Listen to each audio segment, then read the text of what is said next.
Welcome, everybody, to Sports Shorts Daily. Ronnie Rants alongside Tommy Krysan. It is Friday the 13th, Night Fights Day. The day we've been talking about for 2 months, it seems, is here. TK and I will be, along with about 800 other people, at the Lamar Dixon Expo Center in the Trade Mart building tonight for the big event. Pro wrestling and the celebrity boxing match of the century between Ryan Moretto and Casey McKenzie in Baton Rouge. Everybody looking forward to it. We do have some general admission tickets available, so go to lasportshall.com, lasportshall.com. We hope you come on out and see us there. We'll also have tickets available at the door, but I'm telling you, we will sell out. So your best bet is to go to lasportshall.com. Got about 100 tickets left for the event.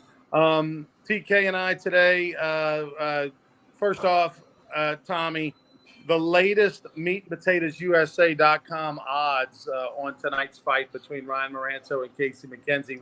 What is the line like right now?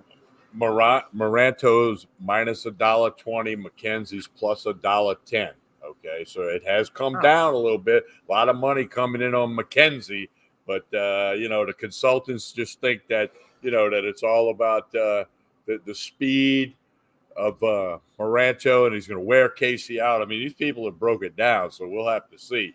But it's been beautiful to see all the social media stuff by Casey McKenzie, by Ryan Moretto, by you, and everybody that's being involved with this. And it's going to be a fun night, and I'm looking forward to it. Yeah, special shout out to Daniel Lewis for his work on those great videos, Evergreen Productions. But man, that's surprising that Moretto's the favorite on your book. I mean, I know he's got the speed, the stamina, but he's giving away 40 pounds and 2 inches. I got to go with my guy, Casey McKenzie, the general manager of the Baton Rouge Rougarou. He's going to represent tonight. Everybody's going to want to see it. Fights should be on sometime around 9:45, and we're hoping to stream it to you live right here on Sports Shorts. So if you can't be there, check it out tonight. TK will be on the scene for that. All right, Tommy, what's NFC wildcard and AFC wildcard weekend? Give us your thoughts on the weekend, and obviously big news. The Bengals are a 9.5, 10-point favorite now over the Ravens because their starting quarterback's not going to play. Lamar Jackson announced yesterday he's out for this game. Yeah, he did announce that, so that's a factor. You got 2 games Saturday, 3 Sunday, then 1 Monday night. Cowboys and the Buccaneers on Monday night, but you got plenty to look at between now and then. The lines haven't moved a lot. You got some big favorites with the Bills and the Bengals, or big favorites, as are the 49ers. So, then you got some shorter lines. It's going to be a lot of fun. Hey, it's playoff time. It's a different game. It's going to be exciting, and I'm looking forward to it. We'll have everything you need at meatandpotatoesusa.com. Our sports consultants are whipping up some picks, and they'll be posted by no later than this evening. So I obviously, how can you not like the Bengals in this one without Lamar Jackson playing? The Bengals are at home. They've been playing as good a football as anybody in the league. So I think the Bengals are going to roll. I got to believe it's super deflating for the Ravens to find out that Lamar Jackson is not going to play. So I like I had 3 picks this week. I like that one. Also like the Vikings. I think the Vikings are one of those Cinderella stories. They've been that way all year. They've had a rabbit's foot all year. I like the Vikings against the Giants at home. And then the other game, Jacksonville, 2.5-point dog at home against the Chargers. By the 0.5 point, take Jacksonville. They've been red hot. Even if they lose, it's probably going to be close scoring, maybe a field goal. Maybe you get a push there, even if they lose. But I think Jacksonville's going to win. What am I missing on this Chargers-Jacksonville game? Why are they the dog at home?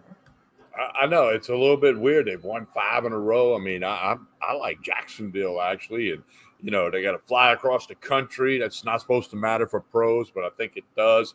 Jacksonville's going to be fired up, should have a big crowd. And they're playing good, like the Bengals, playing some of the best football in the league right now. Other teams are playing well, especially if you're in the playoffs. You've obviously played well. But that one Saturday night with Jacksonville and the Chargers is kind of causing a few people to scratch their head. The fact that they're the dog at home, I get it, that this is a franchise that hasn't, not used to this, particularly with this team and Trevor Lawrence's first start in the playoffs. But, The Chargers lost last week against the Broncos, gave up a lot of yards, started their starters and still lost that game. So I don't know. I don't know. It smells weird, which makes me nervous whenever, the line is so wonky. But I think you just hold your nose and take the Jacksonville Jaguars by the half a point and pull for the Jags. You can get a little value on the money line. Jags at home. I've seen plus $1.30. I've seen plus $1.20. For those of you that like to do that, and then you got the 2 games Saturday. The win or lose is how much you're going to bet for a triple header on Sunday. And then you got the whole reason Monday Night Football started was because of gambling. So everybody could get out of the hole or pile onto their winnings. They would never admit that in the 70s when they started it. But that was the bookies got them to start Monday Night Football. And, of course, it's turned into Thursday night. And we got playoffs on different days, Christmas different days, all that. But it's going to be a fun weekend for NFL fans, no question. Buffalo Bills, almost a 2-touchdown favorite against the Miami Dolphins. The Dolphins have really backed into the playoffs. They looked awful, and they'd lost a bunch. They barely survived last week to get into the playoffs. Buffalo at home, after everything they've been through the last couple of weeks, I think the Bills are going to roll. Hard for me to bet, a bet for a team that's a 2-touchdown favorite. That's just a lot of points in the NFL. So I'm not going to pull the trigger on that game, but I think Buffalo, if I do, it'll be a last-minute thing. But I think Buffalo is going to roll. And then the other game is the Tampa Bay Bucks and the Dallas Cowboys. I don't know. I'm going to probably wait and see how I do this weekend before I make a decision on that game. I personally am pulling for the Cowboys for 2 reasons. One, the Bucks are our enemy in the sense that they're in our division. But the number one reason is because I don't want Sean Payton to end up a Dallas Cowboys coach. And I 100% believe he will be in Dallas next year if, in fact, they lose the game to the Tampa Bay Bucks. That's the number one reason that I want Dallas to win. Yeah, well, a lot of people looking at it that way. And then does Tom Brady come back to Tampa? Some rumors about that. Some rumors he might go to the Dolphins. It's kind of out of the question of whether or not he's going to play. It's going to be where is he going to play seems to be the theme. Whereas last year, this time was all about he's going to retire, he's done, whatever. It's kind of shifted. Now, don't forget, we got Sports Shorts Radio tomorrow morning at the Barstool Sportsbook at LeBear's Sports Casino and Hotel in Baton Rouge. And you can place all your bets at the Barstool Sportsbook if you want to as well. But we'll be on the air 10 to 12 with Hunter McCann. Ronnie and I will be rolling in right at 10, but we'll be there or a minute after. So, Tommy, the big news this week, Howard enters the transfer portal from LSU. That means Garrett Nussmeier will be the backup next year and push Daniels in practice. And then, obviously, you'll have an incoming freshman QB will be your third string. A lot of people hurt, bothered, mad, confused over this decision to enter the portal. What was your reaction? My reaction is that's the portal. That's college football now, okay? LSU fans are passionate. Purple and gold, their hair got on fire when Corey Raymond left, when Kevin Falk wasn't rehired. I mean, we go down the list, okay? I get the LSU passion, and you want fans who are passionate. But, look, LSU has benefited from the portal, okay? And they've lost guys in the portal. Every team in the Power 5 and smaller schools. Or, I saw a tweet the other day. Some guy left Fordham to go to South Carolina State. I'm like, did they have to tweet that? Like, we don't even know this guy.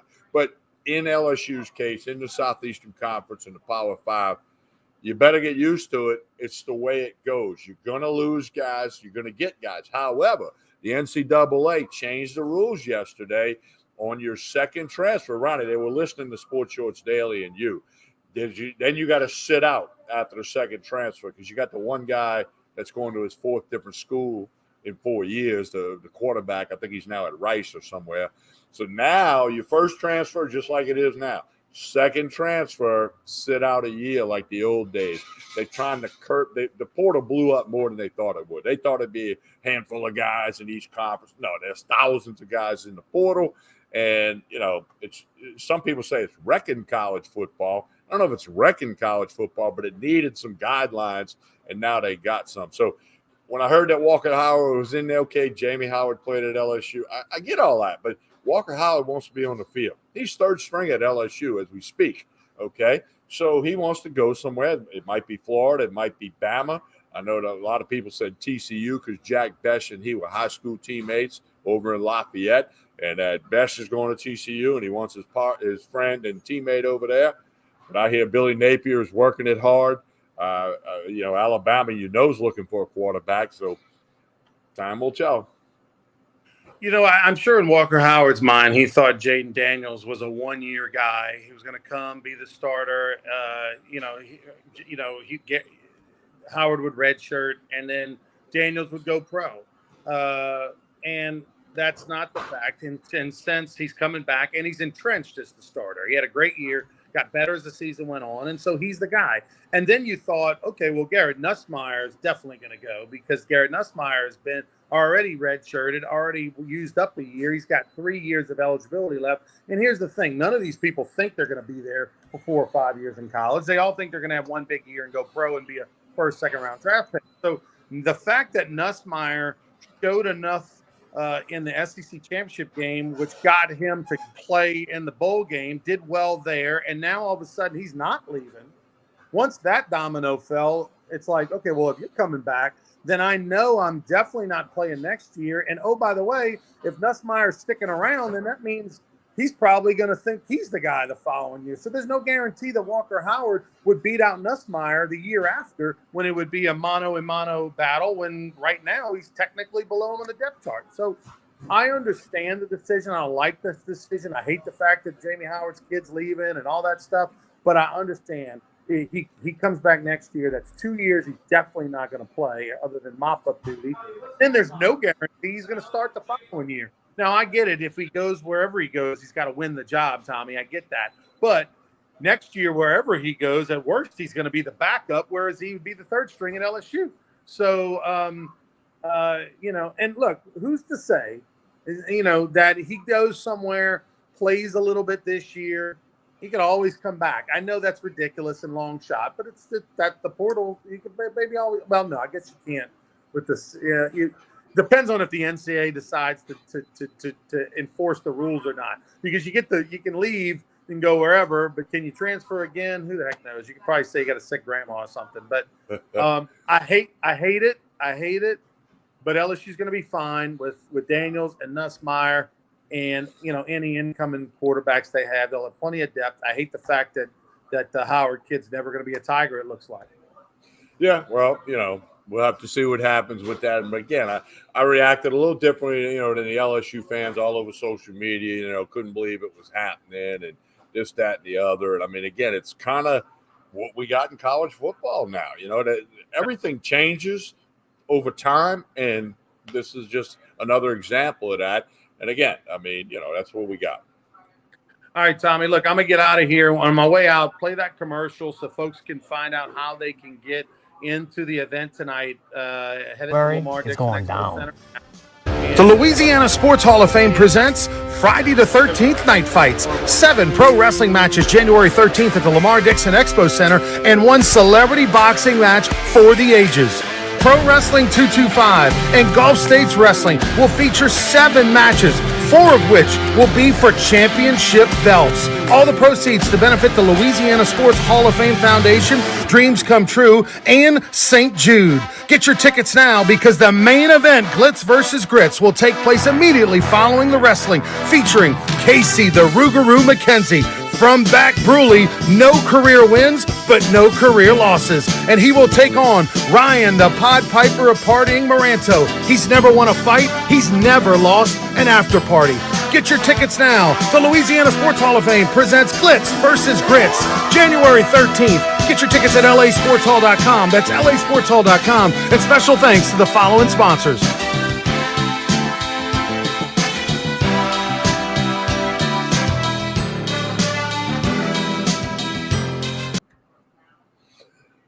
All right, we continue with Sports Shorts Daily. Don't forget Tremonti's Meat and Seafood. Hey, they got some great Maurice's King Cakes here. Cream cheese and cinnamon. They're going to add some other flavors. Come by Tremonti's and get a great Maurice's King Cake. They're through the roof. I've had them. You can go figure that. I've tried them out. Of course, you got the whiskey and the wine selection for the weekend. Valentine's Day, not that far away, for gift cards and gift baskets. and, of course, the wine selection for the women. Lunch special today is fried catfish topped with crawfish etouffee. A couple of people have been asking, when's Tremonti's going to get the crawfish going? A couple of weeks down the road. They like to wait till you got pretty crawfish, and we'll keep you posted on that. Crawfish are coming soon, live or boiled. They can cater a crawfish boil for you, whether it's 10 guys at your house, 10 people down the street, your small business, your large business, the plants. I mean, they do crawfish boils all over the South here from Tremonti's Meat and Seafood Market on Jefferson Highway, right down the street from Parkview Baptist Church and School. And don't forget Tremontis.com. That is the website. Now, as we mentioned, it's Wild Card Weekend. If you like to bet on football, hey, if you're making money, keep doing what you're doing. If you're not winning, or you're not winning a lot, check out meatandpotatoesusa.com. Our sports consultants will have picks posted throughout the Wild Card Weekend. You buy a pick, if it doesn't win, you get your money back. Pretty good deal right there. Meatandpotatoesusa.com. And don't forget my podcast, Talking Sports with TK. Search for it, like it, favorite, share it with your friends. It's available on all the major platforms: Apple, Spotify, TuneIn, iHeart. Anchor, of course, is the host. Stitcher, it's everywhere. Talking Sports with TK. There's some free picks up from Anthony Gallo and Trey Blossman at the podcast, Talking Sports with TK. Tomorrow morning, we got Sports Shorts Radio, 10 a.m. to 12 noon from the Sports Barstool Sportsbook at the LaBear's Casino and Hotel in Baton Rouge. We're on 104.5 ESPN. Hunter McCann, myself, Joel Davis, Terry Beckwith, Ronnie Rance. 10 a.m. to 12 noon tomorrow morning. We don't want you to forget that. We want you to like and share this video. I've been here at Tremonti's Meat and Seafood. Again, Tremontis.com. And, of course, LaBear's Casino Hotel, Baton Rouge with the Barstool Sportsbook. Monday, we'll be back. I'll be out at Court Street Cafe in Port Allen. We'll be there on Monday. Hey, hope to see you tonight at Friday Night Fights. Appreciate everybody. All the comments from Chance and Steven and Chuck and Craig. Appreciate all those comments, as we always do. Hope you have a wonderful weekend. We'll talk to you again on Monday.